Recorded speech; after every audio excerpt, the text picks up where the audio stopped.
one we'll be talking about cloning. Yeah, I wanted to do this one ages ago because there was a story I saw where scientists have managed to clone, I believe it's an extinct species of werewolf. So they've been able to clone for years, but they supposedly not been allowed to do it because it's been illegal. I remember when I was going to school, they spoke about the sheep named Dolly, and they managed to clone Dolly and stuff like that. And the end goal has always been to clone humans, and there's a whole conspiracy about have they done it. If they can do it, is the technology there? Some people believe that they've already started cloning and stuff like that. They even got a Netflix movie called Clone Tyrone, something like that, and it's about how he a guy who got cloned, he didn't know he was a clone, X, Y, and Z. Very interesting. Go watch that because they're basically telling you they can clone people. So this one is about Dolly. She was the first one animals to get cloned and stuff like that. And then I'm going to start showing you where they've taken the technology and what they're doing now. And personally, I feel like they are going to soon be able to, because the end goal is always to make money. So I think they're going to be able to clone dinosaurs, because they've got the dinosaurs bones and stuff like that. And obviously with the bones, you've got the DNA. So all they need is DNA. Boom, boom, boom. They're going to start doing that. And they're going to do a little mini Jurassic Park. I guarantee you in the future, there's going to be an island somewhere that some billionaire, probably Bill Gates, has bought. They're going to start cloning animals, put on an island, and doing all the shebang like that.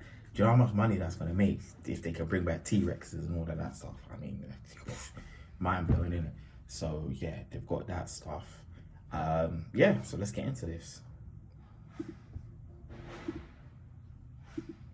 Sensation when she first appeared before the world. A scientific breakthrough, fascinating but also menacing. Dolly was cloned by taking a body cell from sheep A, fusing that cell's DNA with an egg cell with its nucleus removed from sheep B. This fused cell developed into an embryo, which was placed in the uterus of a surrogate mother, sheep C. The resulting lamb, in this case Dolly, is a clone of sheep A. These were Dolly's so-called siblings, identical sisters, all cloned from the same sheep. Professor Kevin Sinclair. So you get the gist of it. That's how the cloning works. So this is the original back in the day, whatever. Also, I wanted to say, stuff like this goes on in Dubai where they clone camels, and also in, I think it's South America, there is big bulls that they've cloned. It's crazy. If you see the way that they look, it's crazy. But I definitely feel like they're cloning already. Because you got to think about it. People like McDonald's supposedly use cow and pork in their meat and stuff like that. And the amount of food that they shift every day, every second of every day, and they've got millions of restaurants around the world. There's not enough meat in the world to keep up with that demand. So yeah, so stay with me. There's that one, and then now this one is interesting because 500 million people around the world have a dog or a cat at home. I'm one of them, and this is my dog, Zeus. And anyone who has a pet understands a special bond that we have with them. They're part of the family. But we know that sooner or later we're going to have to say goodbye to them. They don't live as long as we do. But what if we didn't have to? What if you could clone your pet? It was back in 1996 that we learned that scientists in the UK had cloned the first mammal from an adult cell, Dolly the sheep. And people were shocked and stunned. It's like something from a sci-fi film. But in the past 20 years, this technology has moved on so much it's become accessible, although the costs are high, about $50,000. People can now clone animals from livestock to show horses, race horses, and even cats and dogs. It's now possible, from just a small tissue sample, to clone a dog like Zeus.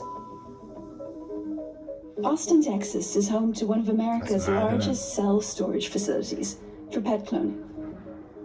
It's also the home of a young pet owner whose beloved cat Chai died 7 years ago. You gotta think though, like where would this end? even though this is big business, and obviously when it comes to pets and everything, there's a special bond between man and his pet, or man and his dog and stuff. It's a special bond. Also, link in my bio, and I'll put a link in my description. My pet store. Any pet lovers out there, go check out the store. 10% off for everybody who's new, and get anything, foods, toys, leads, and accessories, all that for your pets. Your boy's taking care of you. Go check out the store, spend some pee.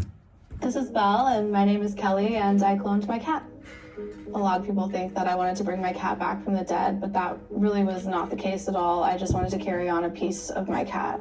I am not rich by any means. I'm a broke dog trainer, so I took out a loan to clone Belle.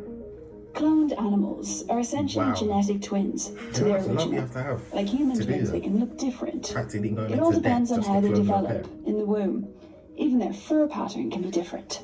Their temperament is the exact same, so they're both bold, sassy, bossy, cats with attitude, but their markings are actually different. I really wanted to be careful in the fact that I treated Belle as an individual and not as... Imagine though, say you're a clone. How do you know that you're a clone? You wouldn't know, would you? You could all just be clones. It's crazy. Right. Now, that leads me to my last story. I think this was... And he says it has achieved a major scientific breakthrough, creating 3 dire wolves. The animals have been extinct since the Stone Age, but some researchers have their doubts that the prehistoric canines are really back. This is Romulus and Remus. Scientists claim that these months-old creatures are dire wolves, an animal that's been extinct for over 12,500 years, but now has been brought back to life thanks to modern technology. So a gray wolf is the closest living relative of the dire wolf. They're genetically really similar, 99.5% similar. Only dire wolves are larger, more muscular, and have these light-colored coats and other things that we can see from the fossils. And so we targeted DNA sequence variants that we believe lead to those traits. And then we edited gray wolf cells to contain those dire wolf DNA variants. And then we cloned those cells and created our dire wolves. Scientists from the biotech company Colossal Biosciences say a total of 3 dire wolves have been created. They were born with the help of surrogates and are now between 3 and 6 months old. The US-based company also claims to have cloned critically endangered red wolves, as well as mice genetically engineered to have traits of the extinct woolly mammoth. But some scientists are skeptical of Colossal's claims. Yes, they have slightly genetically modified wolves, maybe. And that's probably the best that you're going to get. And those slight modifications seem to have been derived from retrieved direwolf material. Does that make it a direwolf? No. Does it make a slightly modified grey wolf? Yes. And that's probably about it. So the long and short of it is they're dabbling with this stuff. And I just want to just put it into the atmosphere, just make you think. If this is where they're going, cool. Eventually it's going to be humans, and eventually it's going to be like, there's big money in this. Like, think about it. Say they're able to do stuff like this and eventually get extinct animals to come back and be a clone. All a rich billionaire has to do, or like significant wealthy millionaire has to do, invest in this, get something rare like a dodo. If you know about dodos, then you know they were a bird back in the day, supposedly. Us as humans used to eat them, and that's why they're no longer around. Say a rich guy manages to clone a dodo, saber-toothed tiger, a T-Rex, and has a sanctuary for them, he'll be making so much. But then think about this now. Say a rich man has enough to clone someone like Ronaldo or Ronaldinho, or the real Ronaldo. There was another Ronaldo before CR7, the original Ronaldo, and you got them in their prime.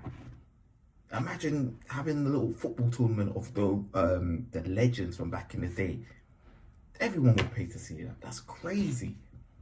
Anyway, just put it out there. Like, comment, subscribe, Yeah, I did one about cloning meat as well. I'll put this on at the end of this video so you can see. But there's a lot of stuff that's going on. So yeah, like, comment, subscribe, and let's go.